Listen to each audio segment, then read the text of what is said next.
Depuis 15 années, Toulassine fouille les eaux du lac de Tengrela à la recherche des poissons. Comme lui, ce sont plusieurs habitants de ce village, situé en bordure du lac, qui ont fait de la pêche leur activité principale. Ils alimentent le village en poissons et aussi la ville de Banfora, située à 7 km. Depuis un certain temps, les poissons se font de plus en plus rares dans les filets de ces pêcheurs, rendant du coup l'activité moins rentable. Bon, à nos jours là, il y a trop d'herbes. Vous voyez, il y a trop d'herbes autour du lac là, il y a des vers flottants. Les poissons se cachent dans les herbes, les capitaines là, surtout les capitaines là même. Parce que notre base même, notre base aujourd'hui, ce sont des carpes. Avant, notre base c'était les capitaines. Et puis les capitaines aussi, on gagne beaucoup par rapport à les carpes. Voilà, donc à nos jours là, les capitaines, c'est dur. Parce que c'est les herbes qui fait qu'on ne peut pas trouver les capitaines aujourd'hui. Les capitaines se cachent au-dessus des herbes flottants. Le phénomène d'ensablement pèse énormément sur le lac. Les herbes flottants ont fait disparaître la beauté de cette retenue d'eau qui autrefois, en plus de la pêche, attirait de nombreux touristes nationaux et étrangers. Ces espaces recouverts d'herbes étaient des lieux de baignade et d'embarquement des pêcheurs qui aujourd'hui paient le lourd tribut de ce changement, eux qui tirent leur pitance quotidienne de ces eaux. La Sina débarque de sa pirogue. Après 5 heures passées sur l'eau, la moisson est maigre.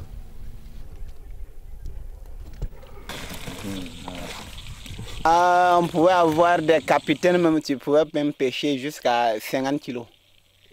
Mais à nos jours là même, tu peux faire un mois sans avoir 1 kilo de capitaine. Sauf les carpes seulement. Le lac est en train de fermer en tout cas. Parce que le profondeur même, à nos jours là, le profondeur même, souvent il y a des endroits même qui ne dépassent pas 3 mètres, 4 mètres. Le plus profond même à nos jours là, peut-être c'est 4 mètres. Alors qu'avant là, le plus profond là même, ça partait jusqu'à 10 ou 15 mètres comme ça. Voilà. Vraiment on a beaucoup de difficultés. Par rapport au lac, avant, on trouve qu'il y a beaucoup d'herbes. Avant, ce n'était pas comme ça. Il y avait beaucoup de poissons qu'on gagnait, mais aujourd'hui, non. Ça a beaucoup diminué. Les herbes avancent d'année en année sur le lac, sous le regard impuissant des pêcheurs. Une grande superficie de ces eaux n'est plus propice à la pêche, encore moins au tourisme.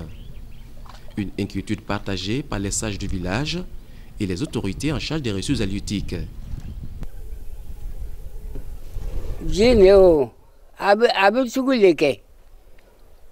L'ensablement du lac est inévitable, car il y a une grande quantité d'ordures et de sable qui se déversent dans les eaux. Personne ne respecte les règles au lac. Ce lac, vous allez remarquer que la pratique n'est pas très appropriée.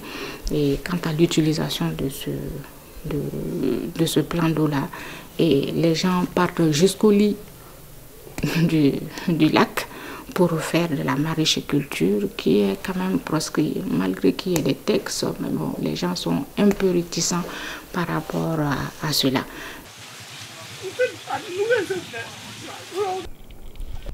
L'activité humaine, notamment l'agriculture, serait selon les autorités la cause principale de l'ensablement du lac de Tengrela, le plus grand lac du Burkina Faso. Pour le moment, rien n'a été encore envisagé par les autorités pour freiner ce changement qui devient un danger pour le village et les pêcheurs. Si on rentre la nuit comme ça pour pêcher là, les caïmans, les crocodiles sont partout. Mais souvent même, les crocodiles attrapent les moutons. Oui, si les moutons sont trop avancés au bord là, comme si nous sommes en pleine journée vers midi comme ça, il y a moins de personnes, moins de bruit quoi. Voilà, les caïmans attrapent les moutons. Le lac de Tengrela abrite un nombre important d'espèces végétales et animales, dont les hippopotames, les crocodiles et les pitons. Ces espèces sont protégées par la Convention de Ramsar, signée par le Burkina Faso. Que deviendront donc ces espèces dans les années à venir? si rien n'est fait pour sauver le lac.